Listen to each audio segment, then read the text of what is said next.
Alors, Yuri Chassin, bonjour. Bonjour. On est ici à Saint-Jérôme, qui est à la fois votre ville et votre comté. Exact.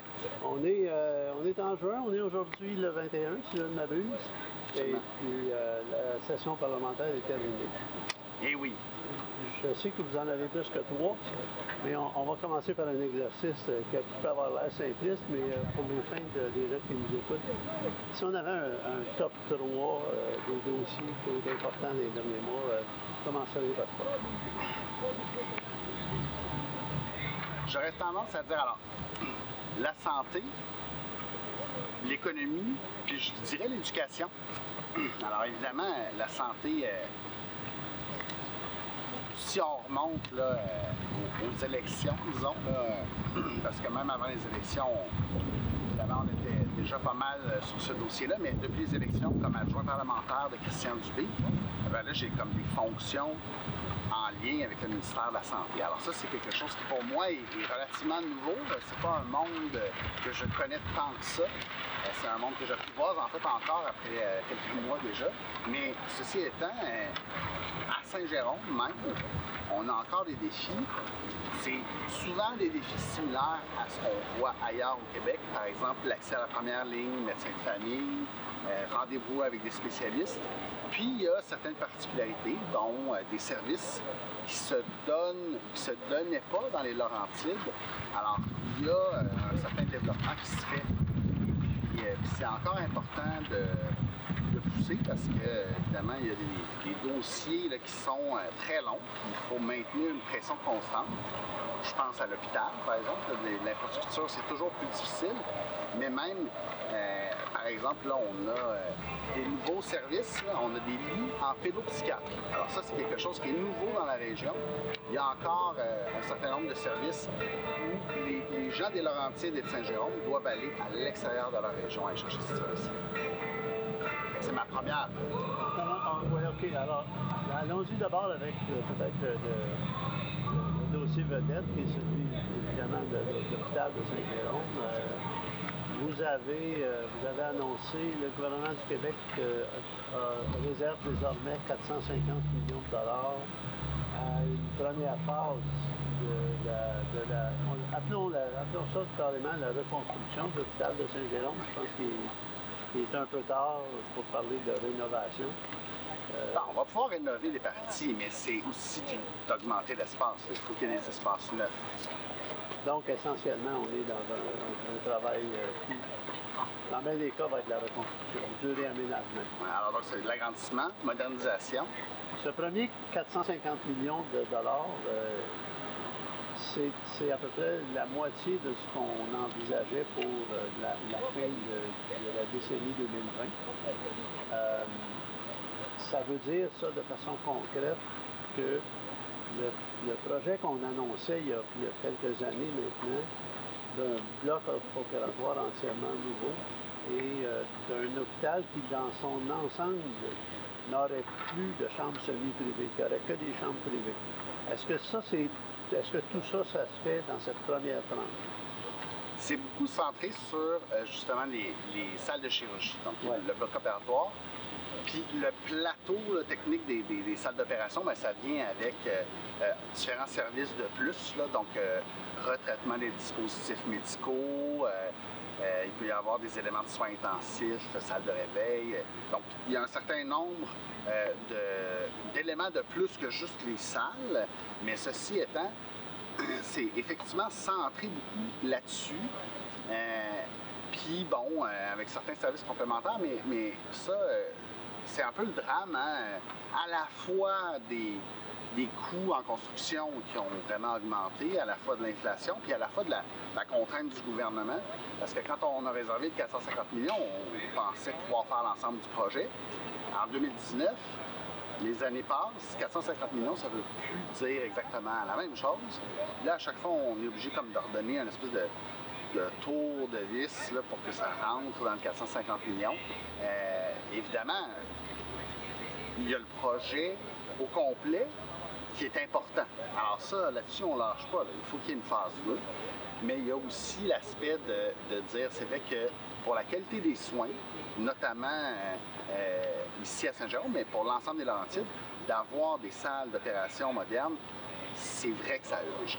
Là, on est dans une situation où, dans l'espace que les médecins et les infirmières ont pour opérer les patients, c'est pas idéal. On veut des conditions idéales. Ça, c'est pour ça que je pense que, bien que ça soit séparé, là, en quelque sorte, en 2 étapes, il y a quand même une urgence pour le bloc opératoire qui compte. J'en conviens. Monsieur Chassaing, on assiste aussi, certains disent de façon occulte, je n'irai pas jusque-là, mais on assiste quand même, en termes de fond, un peu en arrière-plan, à une certaine transformation du système de santé au Québec. Il y en a qui déplorent qu'on n'ait pas actuellement encore un grand débat public sur cette transformation-là, puisque, d'une certaine façon, les changements que la CAQ apporte, dans certains cas, s'assimilent à une certaine privatisation. Par exemple, le cas des mini-hôpitaux que vous chapeautez, entre autres, des projets pilotes de mini-hôpitaux. Ces mini-hôpitaux-là sont des institutions, des établissements qui militent un peu en faveur d'une certaine décentralisation. Puis je comprends que le modèle de l'hôpital de Saint-Jérôme ne peut pas réinventer l'ensemble de l'appareil administratif. Même si on le voudrait, des fois. Même si vous le souhaiteriez, je pense que ça serait difficile. Écoutez, on peut faire l'historique des ministres de la Santé, dont le chef de votre parti actuel, qui, au fil des ans, se sont cassés les dents sur ce dossier-là.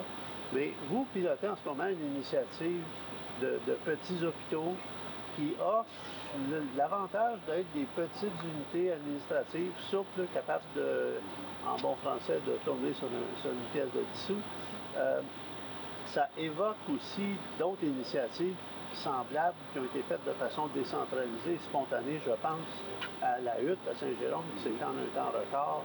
Je pense à Palliavie à Saint-Jérôme, une maison de soins palliatifs qui est justement un plus petit organisme. Et puis là, on arrive devant le gigantisme de l'hôpital et il semble que depuis des décennies, on n'est pas capable de faire bouger ce dossier-là. Est-ce que vous avez parfois le goût de dire qu'un de ces mini-projets d'hôpitaux-là devrait s'installer dans la région ou est-ce que vous avez le goût encore plus avancé de vous asseoir avec Christian Dubé et de lui dire qu'il est peut-être temps pour une grande décentralisation de réseau hospitalier? Alors, évidemment, là, soyons conscients que dans le débat public, il y a différentes positions qui s'expriment. Là, je ne veux pas réduire les autres positions, mais évidemment, on a, puis je pense que c'est un petit peu aussi le mandat qu'on a eu aux élections. On a avec Christian Dubé quelqu'un d'assez exceptionnel, non seulement dans sa compréhension, son diagnostic là, de l'état des choses puis les solutions qu'il propose, mais aussi dans la mobilisation qu'il réussit à créer. Puis c'est pas toujours évident. On connaît notre Québec, on l'aime, on en est fiers, mais c'est vrai qu'il y a des fois des combats peut-être moins productifs, un peu plus stériles entre, tel parti, tel autre parti, les fédérations de médecins, les syndicats, les directions, le central, hein, le ministère à Québec versus les établissements. C'est toujours un peu difficile à naviguer. Moi, c'est comme ça que je le vois, puis à travers ça, il y a des autres professionnels, à travers ça, il y a des patients qui ne sont pas nécessairement toujours entendus. On a comme des conditions très particulières, desquelles il faut profiter. D'une part, je pense que le ministre lui-même est une condition gagnante, en quelque sorte, mais on a des leçons de la pandémie qui nous montrent qu'il y a des facteurs là, de réussite, il y a des éléments qui ont réussi à être tournés sur un lycéum, je dirais. La vaccination, ça a été une opération énorme, montée en très peu de temps, avec une façon de prendre un rendez-vous en ligne, avec des cliniques qui étaient mobiles, puis certaines, vraiment très, très fluides. Alors là-dessus, je pense qu'on a ces belles leçons-là, puis en même temps, il y a une certaine lassitude dans la population par rapport aux soins de santé, à la qualité, à l'accès. À ce moment-là, il faut prendre le taureau par les cornes. Il y a un projet de loi qui a été déposé qui est un peu une pièce là, maîtresse du plan Dubé. Puis, il y en a d'autres éléments. Parce que les mini-hôpitaux, par exemple, alors moi, j'adore ça, je trouve que c'est un merveilleux dossier. Mais c'est pas le seul, hein, j'en suis conscient. À côté, il y a des cliniques, par exemple, d'infirmières praticiennes spécialisées. Il y a le guichet d'accès à la première ligne. On a une clinique Centrope, en fait, là, qui vient d'ouvrir à Saint-Eustache. Puis là, évidemment, on a des médecins qui ont une philosophie, qui veulent monter ce projet-là. Puis oui, c'est privé, mais c'est privé parce que ça aide le patient gratuitement, en fait, en tout cas à travers l'assurance maladie, on s'entend, mais on voit pas trop la différence, comme quand on va au GMF. Puis, je veux dire, les gens se plaignent pas que leur pharmacien soit privé. Autrement dit, c'est pour ça que le privé et le public, je trouve que c'est peut-être pas les bonnes étiquettes pour analyser le système de santé. L'important, c'est est-ce qu'on est, face à la maladie, couvert par un régime public. Puis cette notion-là, je pense qu'elle est essentielle qu'on soit dans un régime universel et gratuit. Pour moi, c'est une valeur fondamentale. Alors là-dessus, on ne changera pas les choses, mais il faut que ce soit agile, efficace, puis que l'expérience patient soit différente. On n'est pas... je pense qu'on n'accepte plus, puis avec raison, d'attendre des heures et des heures dans une urgence qui est souvent vue malheureusement comme la porte d'entrée du système alors que ça ne devrait pas l'être. Justement, si on parlait de porte d'entrée du système, tout récemment, peut-être le 5 ou 6 juin, vous étiez ici avec le ministre Carman pour inaugurer une aire ouverte. Oui.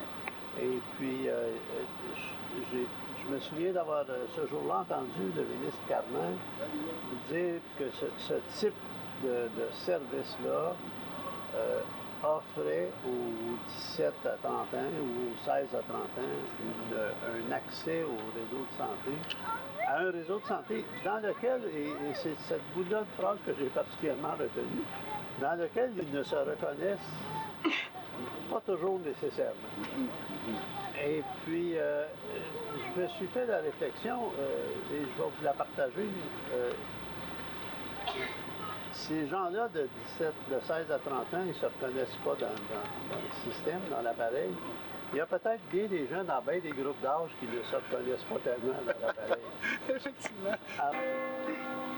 Ben, puis là, c'est ça. Moi, je pense qu'il y a vraiment une volonté pour certains jeunes qui ont, pour toutes sortes de raisons, un parcours peut-être plus difficile, une volonté de sortir les services de l'institution qui est peut-être intimidante avec son acronyme, avec plusieurs étages, il faut rentrer là, on ne sait pas trop par où on va le prendre. Alors que quand on sort les services de l'institution, ça va finalement vers le jeune. On lui offre un milieu accueillant, je dirais même chaleureux, en fait, pour le recevoir, l'orienter, répondre à ses besoins. Moi, je trouve ça drôlement intéressant. Puis c'est un peu cette philosophie-là qui est derrière, par exemple, les soins à domicile, ou Sonia Bélanger qui est venue parler de l'hospitalisation à domicile. C'est aussi, finalement, de laisser le patient dans son milieu ou de l'accueillir en dehors des murs de l'hôpital, puis de faire sortir, finalement, les professionnels de soins. Alors ça, je pense que ça a une valeur, mais évidemment, pour des soins plus lourds, où on a besoin d'appareils diagnostiques, d'imagerie médicale, où il y a toutes sortes de possibilités, finalement, de problématiques là, ou de complications. Là-dessus, tant les hôpitaux, les maisons des aînés, CHSLD ou la réadaptation même, je pense que là, c'est normal que ce soit rassemblé un peu dans une institution plus formelle. Si je sors si je quitte le domaine de la santé, parlons brièvement de fiscalité municipale puis d'un problème spécifique à Saint-Jérôme.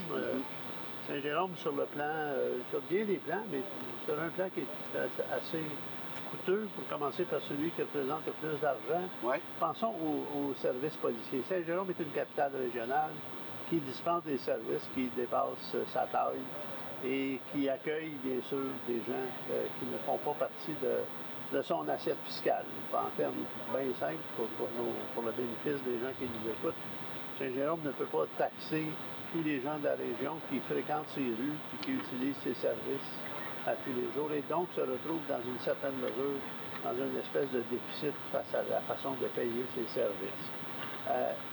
Dites-moi, est-ce qu'il y a une possibilité que le gouvernement du Québec se repenche sur le dossier des règles qui touchent le financement des corps policiers. Est-ce que Saint-Jérôme a des chances un jour de se voir compenser pour le rôle de capitale régionale que la ville doit avoir? Puis en même temps, c'est ça, il y a comme... il y a des coûts à être une capitale régionale, puis il y a des bénéfices, parce que dans le fond, on attire aussi des services gouvernementaux, des travailleurs qui vont avec, que ce soit le palais de justice, la prison, l'hôpital. Qui, vous diront les élus municipaux, ne paient pas leurs taxes foncières au ça, complet. c'est des enlieux de taxes un peu diminués, justement. Tout ça pour dire que, et ça veut dire que ça fait partie des coûts, et ça fait partie aussi des coûts parce que on attire donc des gens qui, de l'extérieur de Saint-Jérôme, viennent au palais de justice, viennent à l'hôpital, donc, alors tout ça fait partie de, là je sais pas, hein, au total, là, au net, qu'est-ce qui est le plus intéressant ou pas, mais ceci étant, pour la police, puis là c'est spécifique à ce dossier-là, faut comme se rappeler qu'à 82 000 habitants, on est comme entre deux seuils, Saint-Jérôme. On est entre le 50 000, en bas de 50 000, finalement, on n'a pas à avoir de service de police. On a les services de la SQ, donc la Sûreté du Québec, qui est payé par le gouvernement du Québec. Et au-delà de 100 000, bien là, on a l'obligation d'avoir un service de police autonome. Mais, puis là, c'est un petit peu ça qui est le fond de l'affaire, c'est qu'il y a une ville, par exemple, comme Drummondville, qui a à peu près la même population que Saint-Jérôme, qui a les services de la Sûreté du Québec, payés à 100 % par le gouvernement, alors qu'ici, à Saint-Jérôme, on a un service de police payé par les contribuables jéromiens, et on a la même population. Alors pourquoi? C'est parce que Drummondville avait moins de 50 000 au moment où la loi est entrée en vigueur. Là, c'est là où il y a peut-être un élément à considérer. Puis, on est deux villes dans cette situation-là. Il y a Saint-Jérôme, il y a Granby. Alors, sans vouloir trop m'avancer, le ministre de la Sécurité publique, François Bonnardel, est aussi député de Granby. Alors évidemment, je pense qu'il comprend la situation. Puis on est tous contents du service de police à Saint-Jérôme. Je pense qu'on ne pense pas nécessairement aller vers la Sûreté du Québec. C'est évidemment la prérogative du maire de Saint-Jérôme puis du conseil municipal de se pencher sur cette question-là.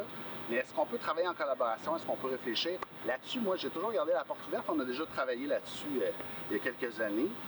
Mais c'est sûr que c'est un enjeu d'avoir un service de police dynamique, créatif, qui a des initiatives porteuses qui inspirent d'autres services de police. Moi, je trouve que c'est une force qu'on a, mais c'est vrai que ça vient avec un coût aussi. Saint-Jérôme veut beaucoup et il déploie beaucoup d'efforts pour être la capitale de l'électrification des véhicules innovants. Ouais. Qu'est-ce que le gouvernement du Québec peut faire de concret pour soutenir cette initiative-là? En fait, évidemment, il y a beaucoup de liens entre la MRC, notamment qui porte un projet, la municipalité de Saint-Jérôme, puis le gouvernement du Québec,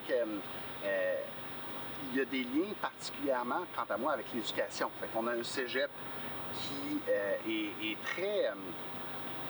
très imaginatif. On a, par exemple, une formation courte en réparation, dans le fond, de véhicules électriques, puis avec l'IVI, donc l'Institut du véhicule innovant, qui est un CCTT, un centre collégial de transfert de technologie, on a vraiment une expertise qui a été développée, puis en plus, ils ont des nouvelles bâtisses, donc vraiment des nouveaux locaux absolument formidables. Là-dessus, ça, c'est une belle fierté de voir que quand on a annoncé ce projet-là, ça s'est complété, puis ça permet donc d'avoir effectivement ici une expertise. Est-ce que ça en prend plus du milieu de l'éducation puis du milieu de la formation pour qu'il y ait effectivement une main-d'œuvre qui soit intéressée puis employable dans ce secteur-là? Moi, je pense que oui. Alors ça, c'est un des aspects. Et après ça, est-ce qu'il y a des aspects plus montage financier, prise de participation, investissement Québec? Là-dessus, on a un ministre de l'économie qui est venu d'ailleurs, M. Fitzgibbon, et qui est particulièrement friand de ces projets-là. On a vu ce qui se passait dans d'autres régions pour les batteries spécifiquement. Nous, c'est davantage les véhicules autres que les voitures, là, finalement. Donc, transport lourd, autobus, camion, on peut penser à d'autres choses, mais avec la présence de Lyon et de Novabus, c'est sûr qu'on a quelque chose ici dans les Laurentides de particulier. C'est toujours le fun de travailler là-dessus pour voir si les services publics peuvent appuyer ces initiatives. Quel est le dossier le plus important pour vous, là, pour Saint-Jérôme? Le dossier le plus important des 6 prochains mois? Et je pense qu'il n'y a pas une seule période de 6 mois où ça n'a pas été l'hôpital le projet le plus important. C'est toujours, en fait, probablement un projet longue haleine, mais c'est toujours un projet qui interpelle les gens. On m'en parle spontanément. L'espèce d'écart, je dirais, là, entre les pas qui sont franchis, mais qui sont très techniques, puis la possibilité de l'expliquer à la population, c'est pas facile. Fait que là, évidemment, on a pris, par exemple, l'opportunité de parler d'un pas qui a été franchi, et relativement récemment, là, il y a 2 mois, mais qui, pour moi, est particulièrement concret. C'est-à-dire que là, on a des appels d'offres qui ont été lancés pour des services d'architecture, des services d'ingénierie. Là, c'est les plans là, qui sont tracés. Là. On met ça là, sous une forme finale pour que ce soit applicable, puis on se coordonne avec la municipalité aussi pour l'ordre des travaux, etc. Là, ça devient beaucoup plus concret. Alors évidemment, il reste du travail parce que c'est un gros chantier puis on bâtit idéalement pour très longtemps. Mais ça, c'est pour moi un pas qui est très concret qu'on peut expliquer. Et c'est sûr que dans la procédure administrative, là, on peut se perdre. Il n'y a pas 6 mois qui passent sans qu'on s'y intéresse copieusement. Donc, il va falloir que vous gagniez un autre mandat si vous voulez couper le ruban de cet hôpital-là, M. Chassette. Alors, soyons très honnêtes, possiblement. Ouais, soyons réalistes. C'est ça. Que ce soit terminé en 2026, là, c'est trop gros pour que ce soit faisable, mais ceci étant, le plus vite, le mieux, d'une part. Puis d'autre part, il n'y a pas que l'hôpital, il faut savoir aussi aménager autour de l'hôpital. Il y a un certain nombre d'espaces. Fait que là, on a été créatifs dans le dernier mandat. La pandémie, ça nous a permis aussi d'avoir certains éléments peut-être de réponse plus rapides, une certaine agilité. Mais je pense qu'il faut continuer. Ça fait qu'on a eu, par exemple, une clinique médicale spécialisée qui est encore en train de se construire, mais qui a eu un permis, qui a eu des budgets d'opération. Ça fait que là, comme ça, on va pouvoir avoir de l'espace de plus, même si c'est à côté de l'hôpital, là, ça permet d'avoir quelque chose de plus rapide. Puis ça, c'est des patients qui sont pris en charge dans des locaux neufs. Moi, c'est quelque chose qui, ça, demeure ma préoccupation. Avez-vous l'impression, M. Chasson, qu'on devrait être meilleur dans la gestion de l'ensemble des choses de l'État? Le Québec ne devrait-il pas rêver d'être meilleur dans ses services de santé dispensés à la population, dans ses services d'éducation? Est-ce que être meilleur, ça passe par l'apparente centralisation à laquelle on assiste actuellement, notamment en l'éducation, ou si on ne devrait pas songer à redonner davantage de pouvoir aux gens? Je sais, entre autres, que Québec solidaire qui taxe donner une centralisation qui va faire du fort aux régions. On a donné des exemples tantôt d'initiatives locales qui fonctionnent bien. Le réseau scolaire nous démontre que les établissements, plus ils sont autonomes, plus ils signent des réussites. En fait, les écoles, ce qui semble le plus difficile pour les écoles, c'est de construire le bon nombre d'écoles dans les délais voulus. Ils sont des experts en préfab. Et on sait tous que si quelqu'un sait combien il va y avoir d'enfants dans les écoles dans quelques années, c'est le réseau de l'éducation. Alors, pour le citoyen qui observe ça, il se pose des questions bien honnêtement, sur la compétence de de son gouvernement, en termes d'intendance, il est constamment confronté à des individus à l'intérieur du système qui, pour la plupart, semblent compétents, semblent de bonne volonté. Est-ce que mettre de l'ordre dans tout ça, c'est un défi impossible, ça, ou si... J'espère que c'est pas impossible. Je vais vous dire ça, mais c'est ça, vous prêchez un converti sur l'efficacité des services publics. Puis même, à la limite, avant même la politique, je dirais, pendant 7 ans, là, toute une carrière d'économiste, c'est exactement le discours que je portais. Est-ce qu'on peut penser à des façons de faire? Que ce soit par la décentralisation, que ce soit par la transparence aussi, des fois, simplement d'avoir les bonnes données, puis que ce soit aussi par la mobilisation, par exemple, des citoyens. Moi, je pense que ça, il y a des éléments de réponse, mais c'est clair. Puis là, évidemment, je comprends qu'il y a d'autres partis qui nous taxent de toutes sortes de choses, mais c'est clair qu'il y a une volonté de faire plus et de faire mieux. Hein? C'était un peu notre slogan, mais de faire mieux, c'est important parce qu'on sait que ce sont les dollars de tous les citoyens là, qui payent pour les services, puis c'est les dollars aussi que tous les citoyens savent qu'ils payent, mais que les services sont-ils à la hauteur, puis il y a des questions. Puis vous et moi sommes citoyens aussi, on se pose la question, puis c'est justifié parce que, puis vous le dites, quand on a des gens de bonne foi, compétents, mais qui sont comme pris dans les règles, dans les processus, etc., ça devient une espèce de casse-tête. Là-dessus, il faut que les gens qui devraient aussi être redevables des résultats aient aussi des moyens d'action pour atteindre les résultats. Puis moi, je pense que ça, c'est la base de ce que M. Dubé martèle. Quand on parle du gouvernement du Québec, on parle, dans le fond, de définir des orientations, des grandes politiques, de se fixer des objectifs peut-être collectifs, mais pas dans l'opération, la mise en œuvre concrète. Ça, il faut que ce soit davantage local. Pourquoi? Parce qu'il y a des réalités régionales. Puis d'autre part, parce que ce sont les professionnels qui sont là, le plus près des patients, des élèves, des citoyens qui vont connaître leurs besoins et qui vont savoir comment les mettre en place. Alors moi, je pense que ça, là-dessus, c'est la bonne règle d'avoir une certaine cohérence dans l'orientation qui est probablement, la plupart du temps, relève du gouvernement du Québec, mais dans la mise en application, la mise en œuvre, il faut que ce soit plus local, puis c'est ce qu'on fait en ce moment. Et même dans le système d'éducation, bien, il faut que les conseils d'établissement, il faut que ensuite les centres de services scolaires aient une marge de manœuvre. Et c'est sûr que, bon, évidemment, quand on parle d'infrastructure, on a un certain nombre de règles. On comprend qu'il y a eu toutes sortes d'histoires d'horreur là, avec les fonds publics par le passé. C'est qu'il faut que ce soit rigoureux, mais après ça, est-ce que ça peut être plus agile? Moi, je pense qu'il faut continuer à pousser. En fait, on n'a pas le choix. Il ne faut pas lâcher, puis c'est certainement répondant. Je suis optimiste. Je souhaite un excellent été. Ben oui. Alors, on se relève les manches puis on travaille, comme on dit. Voilà. Merci pour votre disponibilité. Ça fait plaisir.